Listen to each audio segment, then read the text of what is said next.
మహాదేవయ్య ఇంటికైతే డాక్టర్స్ వస్తూ ఉంటారు. ఇక గంగ అయితే బ్లడ్ శాంపిల్స్, హెయిర్ శాంపిల్స్ అనేది ఇస్తూ ఉంటుంది. ఇక సత్య అలా చూస్తూ ఉంటుంది. క్రిష్ కూడా హెయిర్ శాంపిల్స్ అవన్నీ తీసుకుంటూ ఉంటారు. ఇక గంగ వాళ్ళ తమ్ముడివి కూడా హెయిర్ శాంపిల్స్, బ్లడ్ అవన్నీ తీసుకొని డాక్టర్స్ అయితే ఒక దీంట్లో ప్యాక్ చేస్తూ ఉంటారు. ఎవరి వాళ్ళవి స్టోర్ చేసి DNA టెస్ట్‌కైతే తీసుకొని వెళ్తూ ఉంటారు. ఇక సత్య అయితే మహాదేవయ్య దగ్గరకొచ్చి ఇలా అంటూ ఉంటుంది.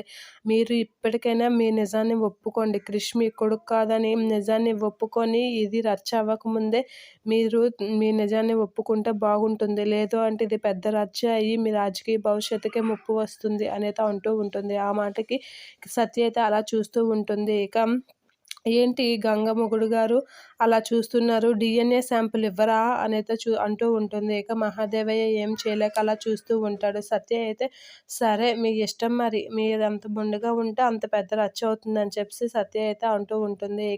ఇంకా ఆలోచిస్తున్నారేంటి గంగ మొగుడు గారు, ఇవ్వండి DNA శాంపిల్స్ మీరే ఇవ్వాలి, అందరూ ఇచ్చేస్తారు అని అంటూ ఉంటారు. ఇక అందరూ అయితే షాక్ అవుతూ ఉంటారు. మహాదేవయ్య DNA శాంపిల్స్ ఇవ్వడానికి నచ్చుకోకపోవడంతో ఇక క్రిష్ కూడా షాక్ అవుతూ ఉంటాడు. ఎందుకు బాబు ఇంత ఆలోచిస్తున్నారు? ఏమైపోయింది? DNAలో నేను మా నాన్న ఒకళ్ళమే అని తెలిస్తే సరిపోతుంది కదా అనేది అనుకుంటూ ఉంటుంది. ఇక మహాదేవయ్య దగ్గర అయితే డాక్టర్స్ DNA శాంపిల్స్ కలెక్ట్ చేసుకోవడానికైతే రెడీ అవుతూ ఉంటారు. ఇక సత్య అయితే చాలా దీనిగా మహాదేవయ్య కాస్త చూస్తూ ఉంటుంది. ఏం చేయలేక మహాదేవయ్య అయితే DNA టెస్ట్‌కి శాంపిల్స్ ఇస్తూ ఉంటాడు.